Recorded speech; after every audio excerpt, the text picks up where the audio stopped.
YouTube family, welcome back. Welcome back. Happy New Year, new me. So I have something exciting for you guys. Now, you guys know in my previous life, y'all was there with me when my credit was all screwed up and I had to find a way to patch it all together.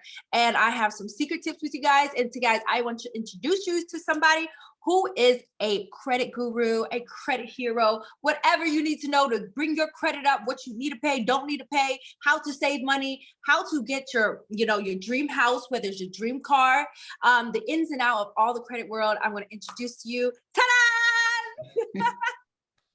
Hi, you. Introduce yourself to everybody and let everybody know where you're from and what you're about. All right, thank you, man. With an introduction like that, you got me blushing over here. Let me get my cheeks back. All right, cool. So what's going on, guys? My name is Darain Delevante. I'm famously known as the Credit Hero on Instagram.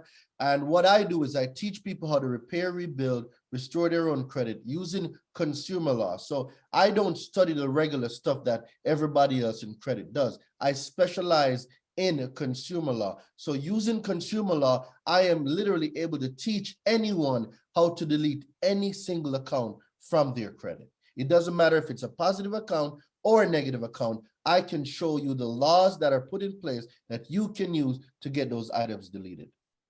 Yeah. That's where people get a lot of things confused. Is people think that these hospital bills and these student loans that they have to like pay it off. No, you guys, there's ways to get that shit off. Because I sure as hell did not pay some things now that I got stuck with. Okay, and I still got myself into this house. And you know, when you buy a house, you need a good credit score. And I think I bought this house. My credit score was like an 800. So I got really low interest rate. Which is really important, people. Like when you're buying stuff and you're not paying cash out, you need that credit. The higher your credit score is, the lower your interest rate is. Can you believe my house in Atlanta? My interest rate was 12%. Ooh. Oh, it was so high. It was so high that every time that I paid my mortgage, only $300 went towards the interest to the principal. And now here, my interest rate is only 2%. So majority of my mortgage is towards my house. I'm gonna give you a hack that a lot of people don't know. The first 6 years of your mortgage, very little goes to principal. Most of it goes towards interest. Have you noticed that when it comes to the 5 to 7 year mark, those loan officers call you and want you to refinance? When they call you to refinance, it resets the mortgage. So majority of the payments you're making goes towards interest and not principal. That's why they want people to refinance. They don't tell you all this on the back end, but that's why every 5 to 7 years, they want people to refinance their homes. They're giving it under the illusion, we're going to give you a lower interest rate. Yeah, they're going to give you a lower interest rate, but over the life of the mortgage, you're paying more to interest than to principal. Sorry, my dog's fucking crazy. Yeah. It's all good.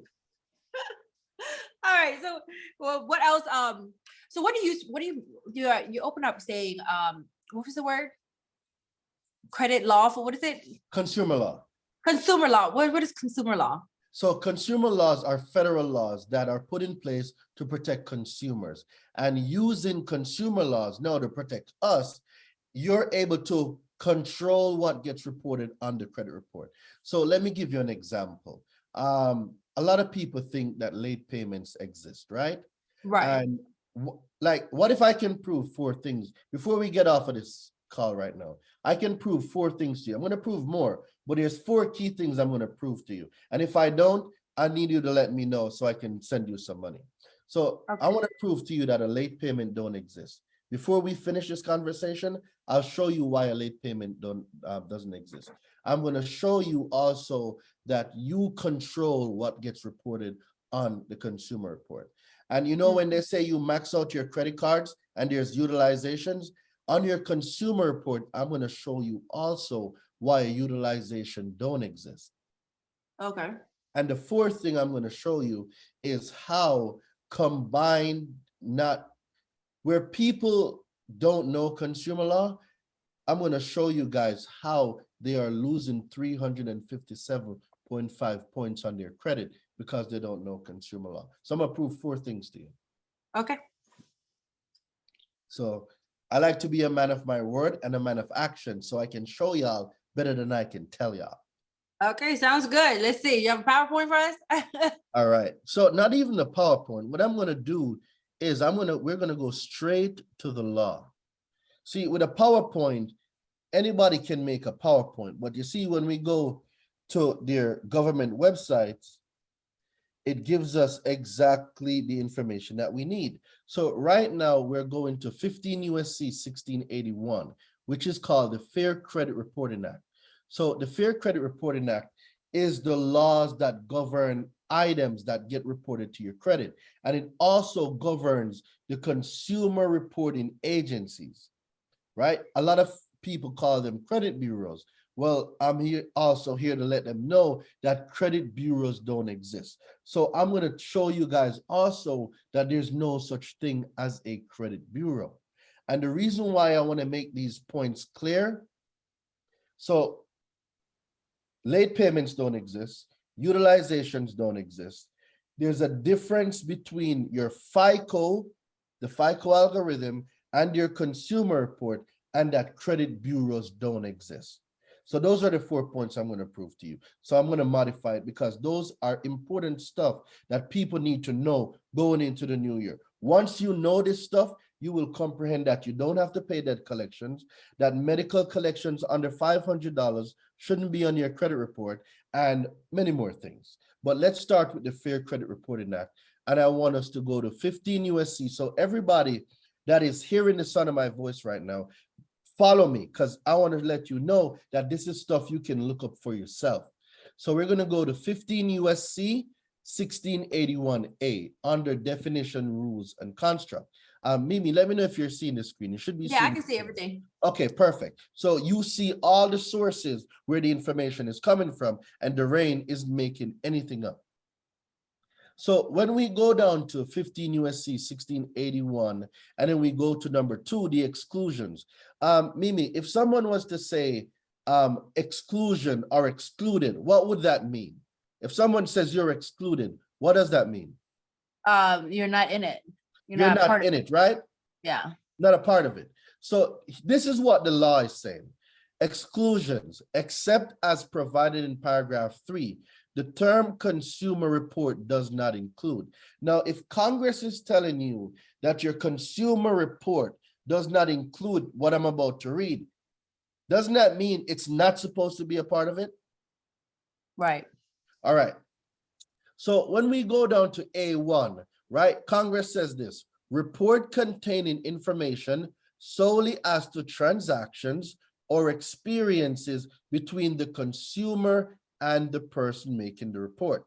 Now, this might have went over some people's heads, so I'm gonna bring it back.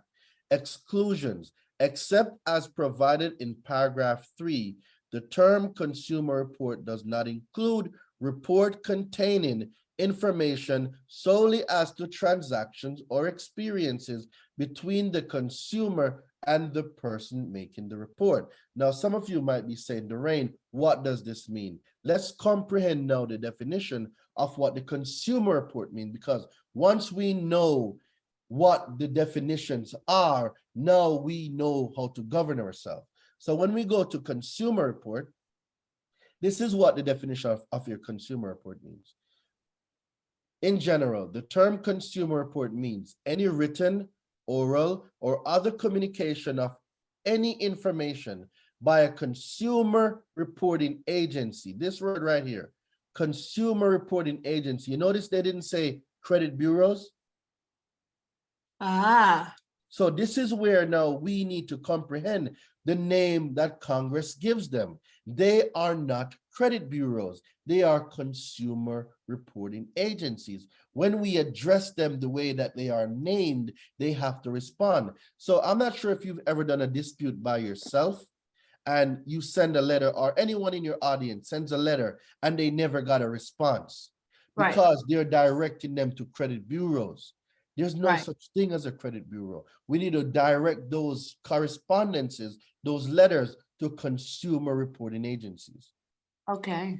Right? So information by a consumer reporting agency bearing on a consumer's credit worthiness, credit standing, credit capacity, character, general reputation, personal characteristics, or mode of living, which is used or expected to be used or collected in whole or in part for the purposes of serving as a factor in establishing the consumer's eligibility for A, credit or insurance to be used primarily for personal, household purposes, B, employment purposes, C, any other purpose authorized under section 1681B.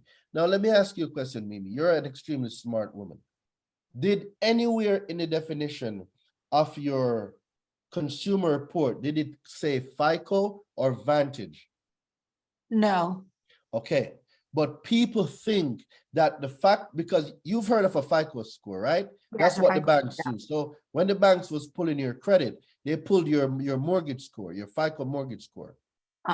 That's what they pulled to see if you're eligible or what interest rate they're going to give you for your home loan. So when we comprehend that the FICO score and your consumer reports are different, you now are able to control what gets reported. You see, the factors that make up FICO, the payment history, the utilization, the length of credit history, the new credit, and the mixture of credit. Those 5 factors of FICO are not factors on your consumer report. Once we separate the two, we know now that the FICO and the consumer report are independent of each other. Meaning, a FICO score for Mimi cannot exist without Mimi's consumer report. So if your consumer report is not used in FICO's algorithm, there will not be a credit score for you.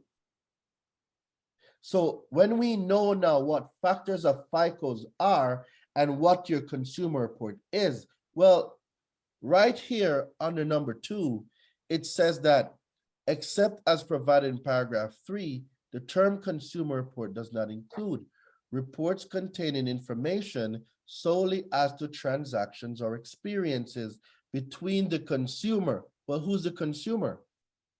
It means an individual, you or me. But it has another word. It says person. Now, if I was to ask you, Mimi, what does the word person mean? What would you give me? And don't, there's no wrong answers here. But what do you think the definition of a person means? Somebody else? What if I was supposed to tell you that the word person also means a corporation, like Wells Fargo? Yes, like a business. Correct. So the term person means any individual, that is you and me, flesh and blood, right? Partnership, cooperation. Well, your Wells Fargo, your Bank of America, your Truist, all of those banks are corporations. So let's say you got a line of credit from American Express. We know that it's a corporation, or Wells Fargo, or Bank of America. You see, except as provided in paragraph 3, the term consumer report does not include reports containing information as to transactions, Mimi. So your payment history, isn't that your transaction history? So if your transaction history is not included on your consumer report, where does a late payment come from? Where? It doesn't exist. It's a factor of FICO. People believe that a FICO is their credit. FICO is not your credit. So are you saying this like from a credit card? Like, so if a credit card, you know, they say you're late on a payment, there's no such thing as that? No. Whether you're late in their system, that's in their system. But when it comes to your consumer report, transactions and experiences are excluded from your consumer report. This is how, so I did a challenge. I did a online 5-day webinar last week. And in that webinar, we got close to 50 late payments deleted using this section of the law. Your transactions, and this is why we have to know what the definitions are. You see, the people that don't know this information, the banks and corporations that know it use it against them. And this is Right. why we've led to believe that FICO and your credit is the same thing. They are not. A late payment is a factor of FICO.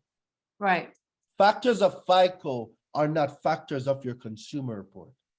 It's two different things. FICO is a profit corporation. It means Fair Isaacs Corporation. It's a business. They use that business model and algorithm to produce a risk score for consumers. Okay. So when we separate the two now, we now know that there is no such thing as a late payment on your consumer report because factors of FICO does not affect your consumer report. It only exists if we let it exist. And 9 times out of 10, the people that don't know the things that they don't know, the people that do know use the things that they don't know against them. Right. Okay. Okay. So are you telling me people can do this on their own or not? Say again? Are you telling me people can do this on their own? Absolutely. That's what I teach. Yeah, my, you teach people how to do this on their own? So my whole business is based on this. If you give a man a fish, he eats for the day. Right. When you teach a man how to fish, he eats for the rest of his life.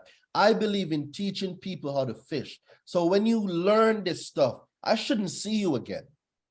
Mm-hmm. You should go and be the credit hero for, that's why I took the name. Like, you are supposed to learn what I'm teaching you, go be the credit hero for your family, go get those lines of credit, delete those late payments, delete those derogatories, delete every single thing from your family so y'all can be in a position to have the power to purchase, to get a new home, to get a new car. Right. Right? Got it. All right. So tell me this. So you teach the class also. Mm-hmm. So it's either you teach the class and you help people remove all of their stuff on the credit because you know the ins and out. So you can teach them to, do it for their own family. So it's either that or you can also help them, right? Like, say for instance, me, like, I hate school. I don't want to learn. Like this, I don't want to learn. This is not my thing. But I want you to do it for me. Like, I want you to do the work and get in here and remove the stuff for me. That's also an option, right?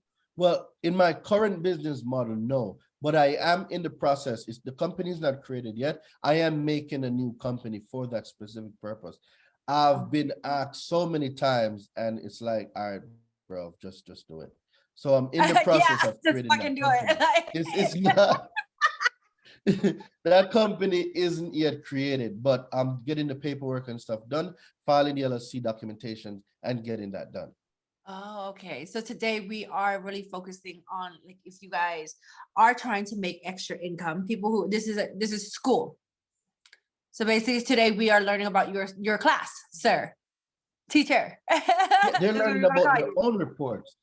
Yeah, they're learning about the things on their credit because 2020 hit a lot of people. A lot of people got hit in 2020 and 2021. And having these late payments and all of these things, especially for student loans, a lot of people got hit with late payments for student loans and mortgages. But people don't know that you can delete student loans. We deleted 300 last week. You can delete mortgages. We deleted about 10 mortgages from the consumer report. Open auto loans, right? You can delete open auto loans, like everything you can, like everything I've had, that is holding a person back. I've had my auto loan deleted. Now I want to know, is it permanent or is it temporarily? It's permanent, right? And if it does come back, there's laws in place to protect the consumer as well. So sometimes these shady companies, when it gets deleted, they will put it back on thinking that, oh, they're not going to catch it. But let me tell you something. Did you know that you have the power to tell a corporation to report an account on your credit or not? Explain. Okay. If you don't want something reported, that item cannot be reported. Right. All right. So let me show you better than I can tell you.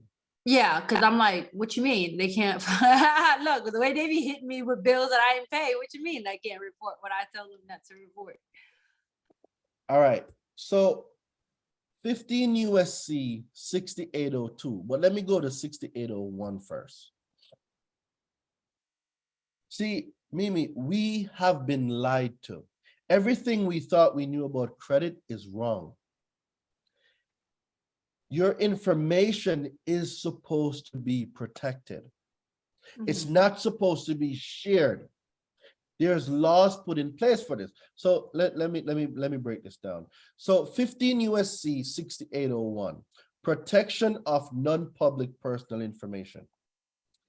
Privacy obligation policy.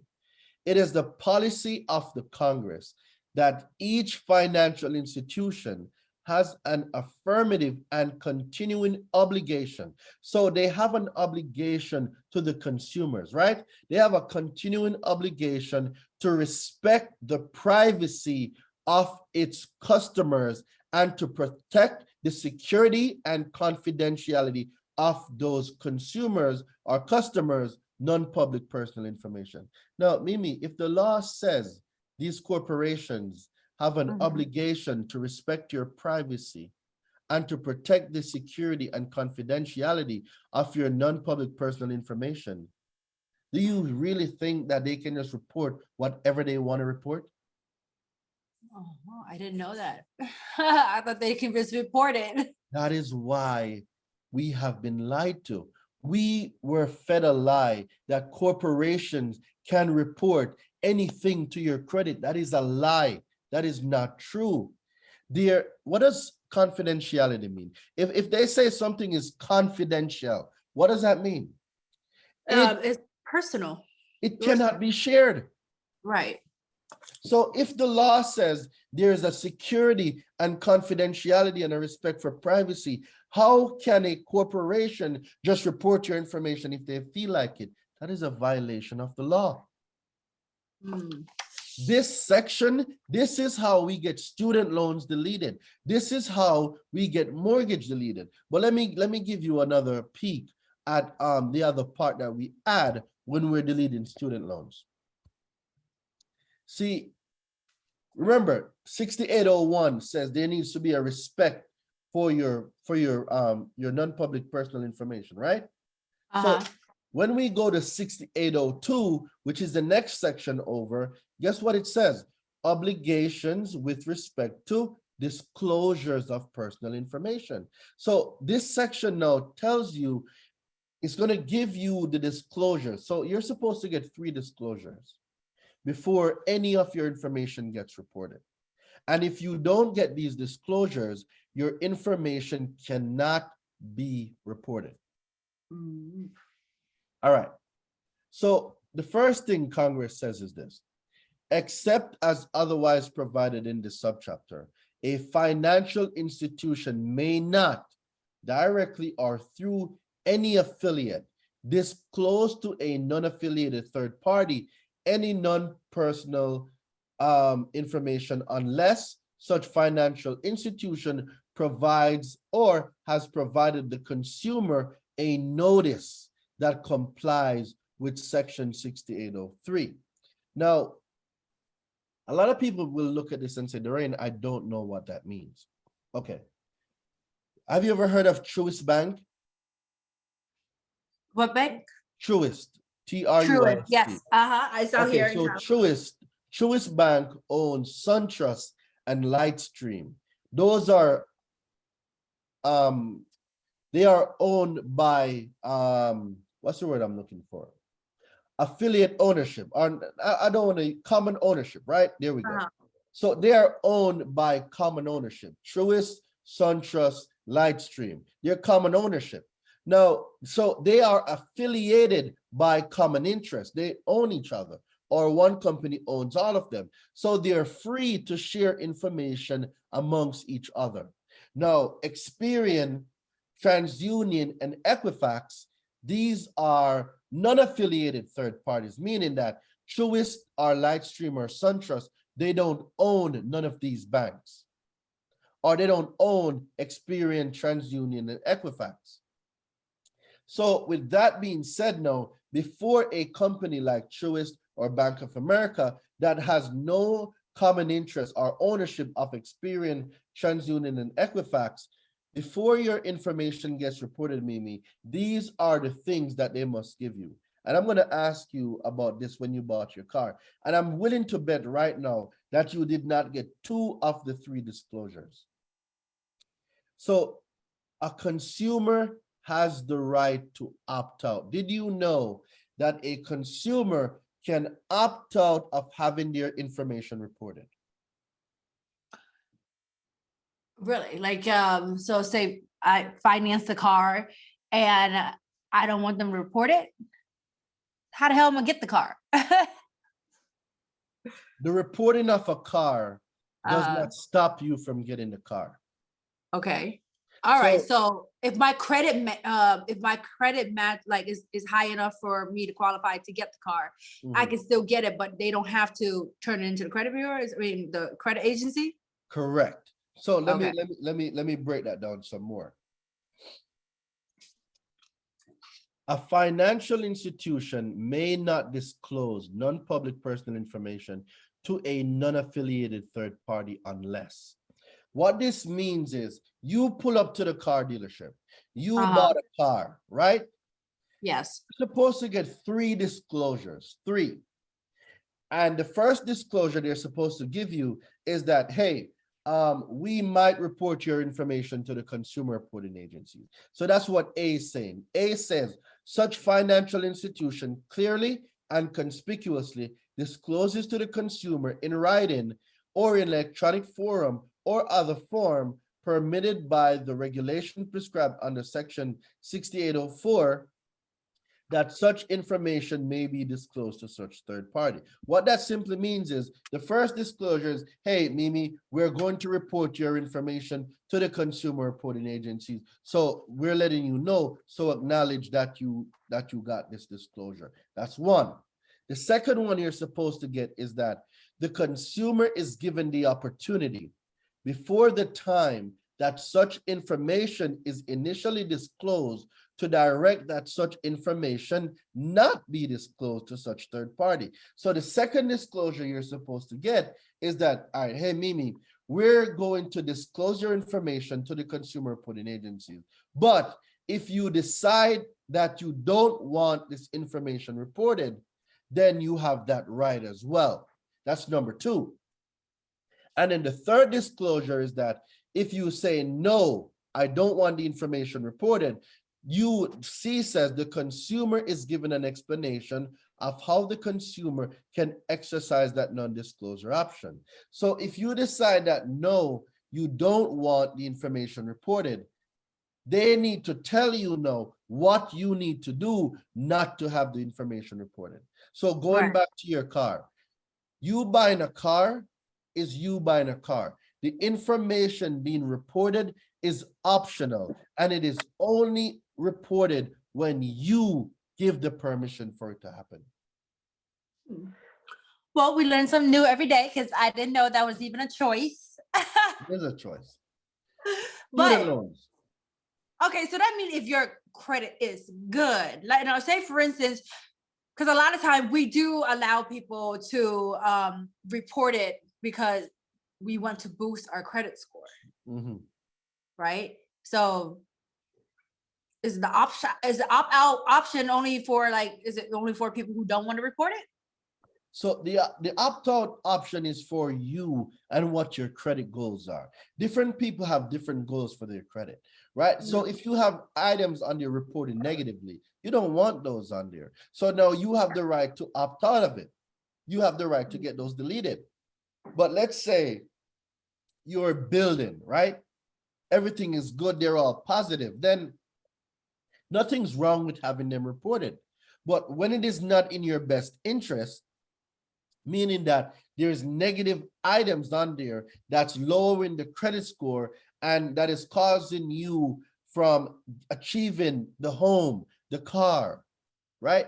When there's items on there that is negatively affecting you, you as the consumer have a right to take those off. Okay, I didn't know that. Because they say, for instance, like my cousin, she just bought a house, right? And her credit score is looking good. But you know how they have like your debt to like Income. income rate ratio. Correct. So like she had that car on there. So you're telling me that she could have just opted out on that being on the report. She could have taken that 100%. out instead of her having to pay full cash for the car completely to get it removed. 100%. Oh wow. See, so she didn't even have to spend that money. She Nope. ended up actually paying the car off to get it off of the credit. But now, Wow. you I know, I'm wish we would finding have had this out from you conversation. that she could have opted out. I wish we could have had this conversation before she did it. She could have Oh, yeah. saved all that bread. Oh yeah. You control the credit. The corporations, the banks do not control the credit. You control it. So it sounds like it was a pretty expensive car. Yeah, it was a BMW 7 Series. Yeah, she could have saved all that bread. Right. Damn. Well, we didn't know that. I never knew that. I've talked to a lot of credit people. I've done a lot of credit things, but you know, they were just getting my stuff done for me. It's not like I learned anything. You know, like what you're showing right now is a teaching of a lot of legal information that I never heard of. So I never even knew that that was a choice. And this is why I use the business model that I use. So now going forward, can you imagine now how much of an expert you will be when your friends talk to you about, yo, Mimi, I'm going to get a house, I'm going to get a car, but then something pops up on their credit. And you now know that there's laws in place that they can use to delete the stuff, how you can then show them these things or let them know where to find it. And it could save them thousands of dollars. Yeah, I see. Who's gonna be the good one of the family? Like, you know, become the be credit like hero for all your friends. Oh. So I'm gonna give you two more gems before we go, right? Collections. Did you know that if a collection account, first of all, I'm gonna let everybody that's watching this know right now, you don't have to pay collections. And a lot of people are gonna say, Doreen, I've heard that before. Well, you've heard it before, but the people that told you about it don't know where it comes from. The law says a consumer does not have to pay a debt collector. 1692. So I'm going to prove to you right now, Mimi, that a consumer does not have to pay a debt collector. And this is written in their laws. So we're on the Fair Debt Collection Practices Act, 15 USC 1692 CC. And this section is called ceasing communication. And in this section of the law, listen to what Congress says. If a consumer notifies a debt collector in writing that the consumer refuses to pay a debt, or that the consumer wishes that the debt collector to cease further communication with the consumer, the debt collector shall not communicate further with the consumer with respect to such debt. And then they list the three things that the debt collector can say to rebut, but it's only to, one, advise that the consumer that they're going to stop all the efforts. Two is to notify the consumer that the debt collector or creditor may invoke specified remedies, or three, that they're going to do the specified remedies that they spoke about. Now, let me break those down. Anyone listening to this right now, if you are being called or harassed by debt collectors, you do not have to pay debt collectors. The law says a consumer can notify a debt collector in writing that the consumer refuses to pay. And if you do that, there's only three responses a debt collector can respond to you. The first one is to advise the consumer that the debt collector's further efforts are being terminated. They're not going to call you anymore. The second is to notify the consumer that the debt collector or creditor may invoke specified remedies. And what this means is, all right, so you refuse to pay the debt, okay, we're going to take it to court, or we're going to do legal action. That's what that part means. And number three is saying that, okay, we are going to take you to court. So they can say, we're going to take you to court. But then number 3 says, we're taking you to court. There can only be 3 responses. And without those 3 responses, or one of those 3 responses, it is a violation if they give you any other response. Okay. So let me get this straight. So when you refuse to pay, they can only say, okay, I'm going to leave you alone. But where does it go? And then if they take us to court, what happens in court? So when it comes to court now, this is where you defending yourself. See, there's a maxim law called volenti non fit injuria, right? And I'm giving you all the gems tonight. Shit, you asking some good questions, Mimi. So volenti non fit injuria. This is a defense that you can use. And we're going to go straight to Cornell law. See, volenti non fit injuria is a Latin for to a willing person, it is not a wrong, right? This legal maxim holds that a person who knowingly and voluntarily risks danger cannot recover any resulting injury. So, Mimi, if a debt collector buys a pool of bad debt, uncollectible bad debt, they don't have the right to go to court to call injury because— Wait, are you telling me they buy these debts? Yes. Wait, so okay, what I just learned is there's no credit bureau. These people, debt collecting agency, they collect people debts and try to get people to pay them so that they can profit off of those money. Correct. Because let's say sometimes a lot of people don't have it to pay. I mean, that's why they're in the collection. So they buy these debts in hopes of retrieving it. So what, like, it's like buying a used car or something. They're buying these used cars, which is the big debt business that they're collecting. Debt buying is a multi-billion-dollar business. Wow, I didn't know that. But let me give you there is another no example. credit bureau. It's debt. People buying this as a hustle in hopes that you're going to pay off your debt. So basically, when you go to court, you know, they're going to be like, oh, you need to pay this, but you're like, oh, I'm already broke, so I don't know what the hell you think you're going to get from me. Well, I wouldn't say it that way. How I would say it, and this is in no way, shape, or form legal advice, but what I would say is volenti non fit injuria. To a willing person, it is not a wrong. This maxim law holds true. A debt collector, so let's use, for example, LV&V funding. They're a debt collector, right? You knowingly bought bad debt, knowing that there's a high percent of default on these alleged debt.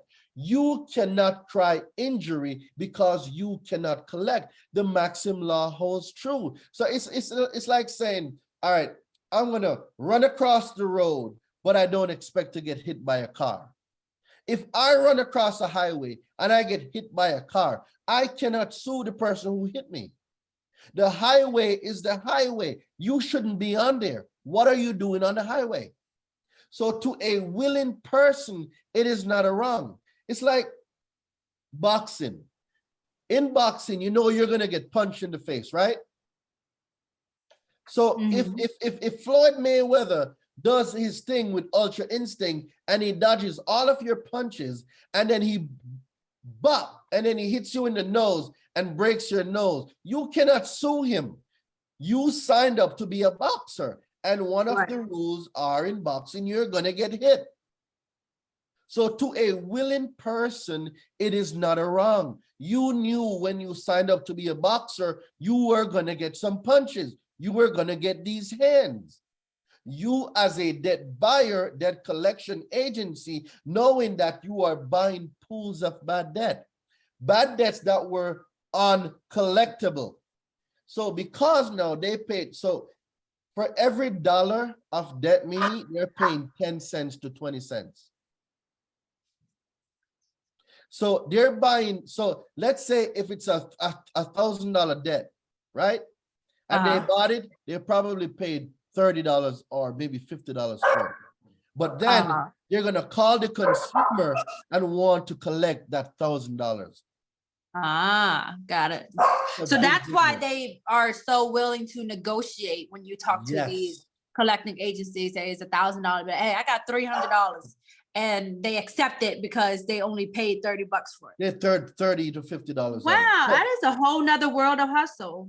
they still made a I'm about to profit. be a debt collector. Oh man. Hey, that's better than selling drugs. That's a pretty good flip.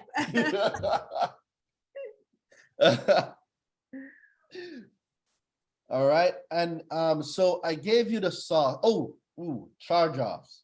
If you want the charge off sauce, let me know. I'll give it to you. What's charge off sauce? So, all right. You know what You a wanna charge tell off me. is? You brought it up. You want to tell me. What is it? So, so have you ever seen, well, I'm not sure if you've ever seen it, but do you know when they say a debt is charged off, meaning it's uncollectible, so the financial company charges it off? A lot of people have a lot of charge-offs on their credit. If you don't have it on your credit, 9 times out of 10 is you won't know what it is. Mm-hmm. So there's a thing called charge-off. So some people in your audience might have it, some might not. See, the reporting of a charge-off on your consumer report is actually an inaccurate account. The IRS says that a charge-off is gross or ordinary income. Income does not get reported on the consumer report, right? So if income does not get reported on the consumer report, where does a debt collector have the right to report an account as a charge-off? Mm-hmm. So when it comes back to definitions, and we comprehending the definitions of these words. So everybody on here that might have a charge-off being reported to your credit is not a debt. It is income. Income does not get reported to your consumer report. So what you need to do is write the company, get your 1099-C, the cancellation of debt, Form 1099-C, file it on your taxes, and then use that to get the charge off deleted. Okay. So for those that have the charge off, they'll know exactly what I'm talking about. But for those of you who don't, what I'm saying right now might not click because you don't have it. Right. And the last thing, Mimi, before I go, I'm trying to think if I have any charge offs. but so I want you to pull, when you get the time, pull your reports. Okay. So go, you can write them. You can write TransUnion, Equifax, or Experian, or go to annualcreditreport.com. Once you go there, you just request a copy. It's free. So if anybody's telling y'all you got to pay for it, that's a lie. It is free. Annualcreditreport.com. Pull your credit. And guess what? You're going to see stuff on there, Mimi, like different spellings of your name. You're going to see multiple addresses. You're going to see all sorts of things on there. There needs to be one. Oh yeah, I've seen some. They call me my guy for a long time. I don't know which credit report it is. They call me my guy. They have me. They spell my name wrong for a long time now. Oh wow. So you know, like if you go to apply, so let's say now that you're a high net worth individual, right? And let's say you go to Amex to go get some platinum. Did you know that because of those things, the different spellings of your name, Amex could actually deny you because the underwriter can think that you're using different aliases to apply for credit? Mm-hmm. And because of something that is not your fault, you got denied for that platinum or that gold card from Amex. Or being that you're high net worth, you could even be eligible for the black card. I don't want no more credit cards. I have one. I have one big one. You know what's crazy? Because Bank of America still denies me, which is so unfair. Like I've been with them for so many years, and you remember when credit card? I was like 18 when I first got their prepaid credit card, but we didn't have online apps back then. To pay it off, we didn't have that. So I would actually have to physically go into, the bank and pay it off, and I would always forget and be late. And so now they don't approve me at all, but I do have a credit card with Navy Federal. But every time I walk into Bank of America and they see all this money I got, and they be like, "Do you want a credit card?" I say, "You deny me. It's not my fault. Y'all keep denying me." It simply means that there's so you might be in what is called check systems. I'm not sure if you've ever heard of it before. So check systems is another consumer reporting agency. They hold banking information. So that account that you had at 18, I'm willing to bet right now without a shadow of a doubt that that account, the negative part of that account is being reported in check systems. And that's the reason why you're being denied. So it's been paid off. It's been paid off. Like whatever I owed them, I paid them off. But because I was like late to paying them off. It doesn't matter if it's paid off. The negative account is there. So you will need to go into check systems or pull the reports from check systems and get those negative items deleted from that consumer reporting agency. Once you do, you will see that now your lines of credit and your approval rate will increase dramatically. Okay. Well, you got to do that. So let's go. Listen, okay, so tell us, everybody.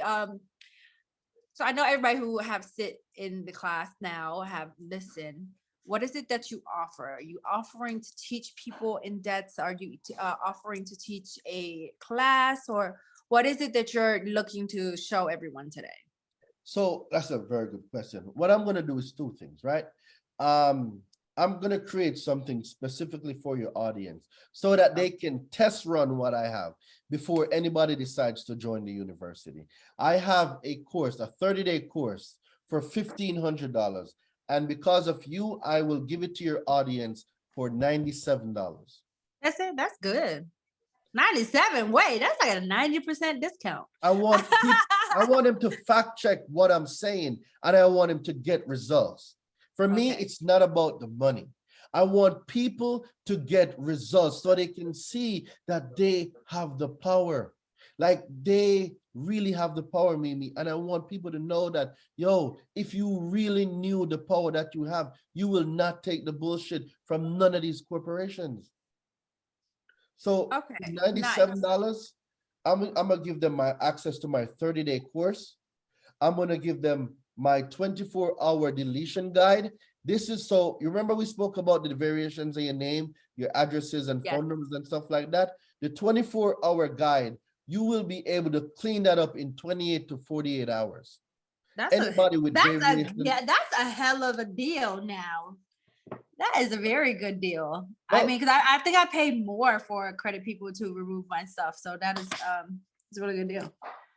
So I'm giving them the 30-day course, the 24-hour deletion guide, right? I'm giving them those bundled together for $97. Individually, the 30-day course is $1,497.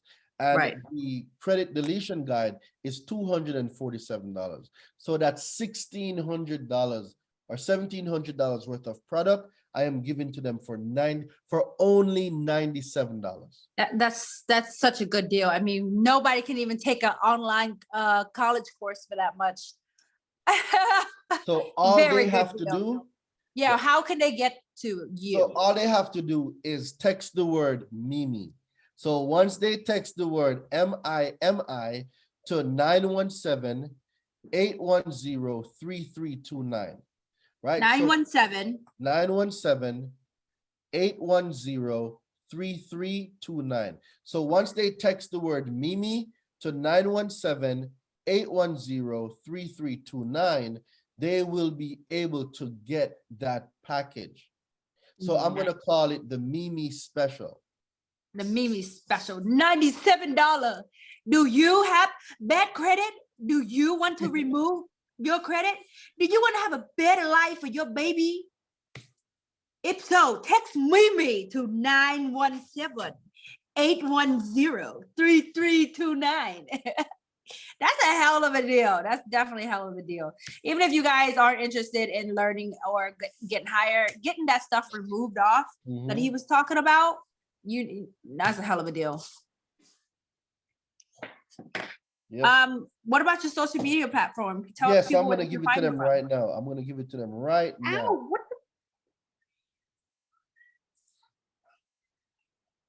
No, don't come up here biting shit. So 917-810-3329. 10.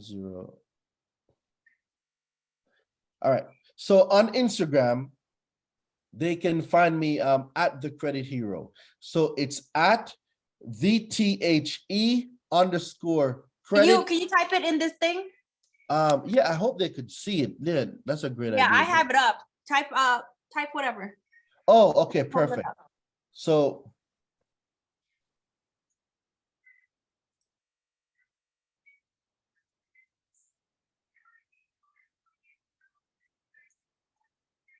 that's the IG. I hope they can see it. And then text Mimi to 917. Wait, what are we looking at? I only see the legal console law. Oh, I thought are you able to see the chat box? I can see the Legal Information Institute. Can you see? Let me stop screen share. Are you able to see the chat box? No. Where's the chat box? Oh, I can pull the chat box up, right? Let's see. I think we can. Oh, boom, chat box. Oh, it's to the side though. Let's see. Go to a blank screen and type it in. All right. But if not, you guys, I'm gonna tag everything in the information in the YouTube video below. I'm gonna link you to all of his stuff. I'm gonna link his Instagram, but make sure you guys do text if you guys are interested. He got a lot of gems here. There's a lot of learning. There's a lot of stuff that we didn't know that could have saved us and got us further in life. So make sure you guys do text Mimi to 917-810-3329. Yep, it's called the Mimi Credit Special. I made this just for you. The Mimi Credit Special. Ooh, I learned a lot today, though. Well, thank you so much for sharing your gem. Okay, it's right there. Text Mimi right there. I see it below, and I'm gonna tag you. I'm gonna put his information. Do you have a YouTube channel of your own? Yes, Daraine Delavante. So YouTube. Daraine. Yeah, nice name, Daraine Delavante. Your mama did good. My mihatilam. You're gonna make some oxtails tonight, Mimi? No, I'm gonna go to the movies tonight. I'm not cooking tonight. Ooh, what movie you gonna see? So this new scary movie out called Megan. I saw it. I don't want to watch it. It looks too weird for me. Megan looked like she's about to mess some people up, man. Well, I hope that she's good because we have scary movie fans in the house. So she got to, if she's gonna be a doll killing people, she got to match up to Chucky. So we'll see. Megan Chucky versus Chucky. Yeah. Ooh. Ooh. Well, is anything else that you want to tell everybody? Just wanted to let them know that they can find me on Instagram, the Credit Hero, _credit_hero. It will be tagged in the description. I'll also send you over some links, Mimi, to get access to the Mimi Credit Special so that you can put it in the description, and they can just text the word Mimi, MIMI, to 917-810-3329 for the Mimi Credit Special. Like, it's a new year. It's a new year. There's absolute, like, with the information we have now, there's absolutely no reason why anyone should be like suffering from bad credit. There's too much information out here. One more question. So when they text Mimi to that number, right? Is that a number they can also contact you? Like, say for instance, and then they get the 30-day they get the information, the package and stuff. What if they have questions? How can they contact you if they have questions to walk them through? That's a very good question. I'm going to give my email as well, support@consumerlawsecrets.com. Also, they can actually text that number too, but I want to give them the email just as a backup. The phone number works, but I want you guys to have direct access. So the email is support@consumerlawsecrets.com. So the text number is there, the 917-810-3329. You can find me on YouTube. And also when the episode drops, I'll also be monitoring the comments as well. So I actually answer all my comments too in Okay. any videos that I'm in. So if they're having issues and they put it in the comments, if I'm not there, a team member will be there. But also the email address is here, support@consumerlawsecrets.com. You can find me on Instagram. Instagram is the fastest way to get to me. Like Okay. if anything fails, Instagram is the fastest way. And yes, people, even though I have automations and VAs, I still respond to all my inboxes because I monitor them. Sounds good. Sounds good. Well, guys, make sure you text Mimi to 917-810-3329 right now. Let me kick on myself. This is your girl, lovely Mimi. I learned so much today. I wish I would have knew before about removing. I want to opt out my car. We learned a lot of information, and this was only in a short amount of time. So I can only imagine what you guys are going to learn in the package. If you're looking to help yourself, help your friends, help your family for a better life, it's a dog world out here. So if you don't know something, you're gonna lose it. You always want upper hand, take advantage of this situation right now for only $97. Like, listen, don't even think stuff is a scam. I always tell y'all, if you think stuff is a scam, you're gonna miss out on a lot of things in life. You're gonna miss out on a lot of opportunities. Trust me, he's not trying to get you for your $97 because you spend that on a dinner. You eat that, yep. You eat it, and then you poop it out, you shit it out, and you got nothing to show for. But at least with this, you're gonna learn a lot of stuff from your credit. You can help your friends and your family. So I hope that you guys do take this opportunity to text and to learn and to grow yourself this year. Get you a house, get you a car, get you whatever it is that you want to finance. So yeah, thank you so much for coming on here today, and love you guys. Happy New Year. Happy New Year. Thank you.